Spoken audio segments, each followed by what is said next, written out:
सुहावन रतिया लुभावन आज के दिनवा सुहावन रतिया लुभावन ललना दुबारा बाजला बधैया ललना दुबारा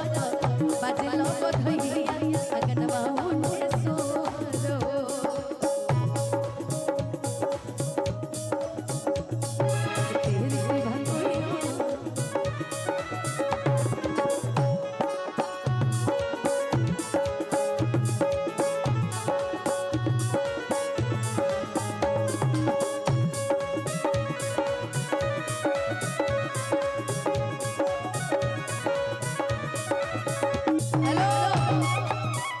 दादाजी देखिए बबुआ के दादाजी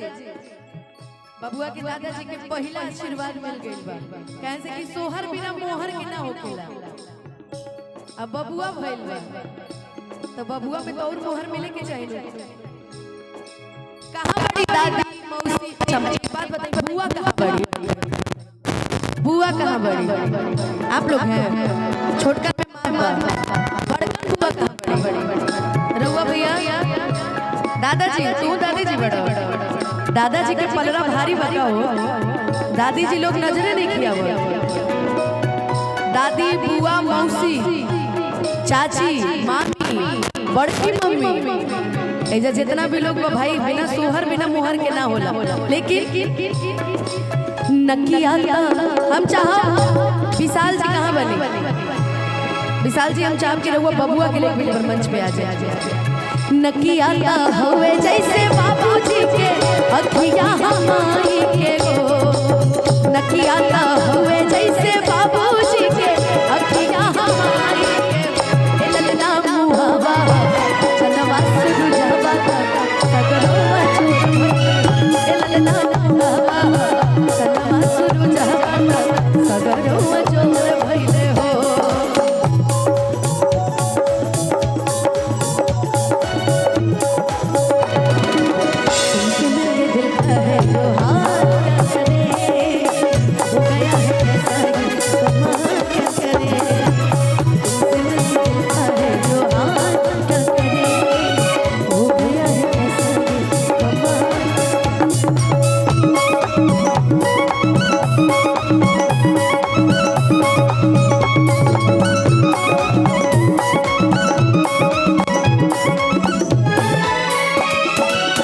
नाची नाची गावेली बहिनिया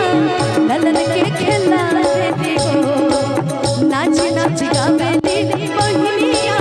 ललन के खेला रे हो देखी बबुआ होला एगो बहिन के बड़ा उम्मीद जग जाला कि चला अब हमारा राखी बांधे खातिर एगो भाई मिल गइल बा कहे से कि धीरे धीरे कैसे कि हमरो बबुआ बड़ा दिन बाद आइल बड़े हमरो भाई बड़ा दिन बाद भइल बड़े 20 साल बाद हमरो घर में छोट के बबुआ भइल हमनी के पता बाटे कि बहन होला कि का खुशी होला काहे सादा हो गइल भैया हमनियों के पता बा कि जब एगो बहन के भाई बड़ा दिन पे होखेला त उनका का खुशी होखेला एही से नाची नाची गावेली बहिनिया ललन के खेला रे हो नाची नाची गावेली बहिनिया ललन के खेला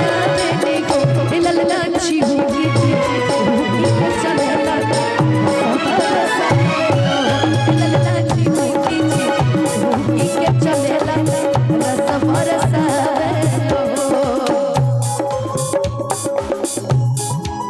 देखी आप रउआ बबुआ के का लगिला रउआ बबुआ के का लगिला पर दादी देखी भाई पर दादी आ गई बाकी दादी ना आई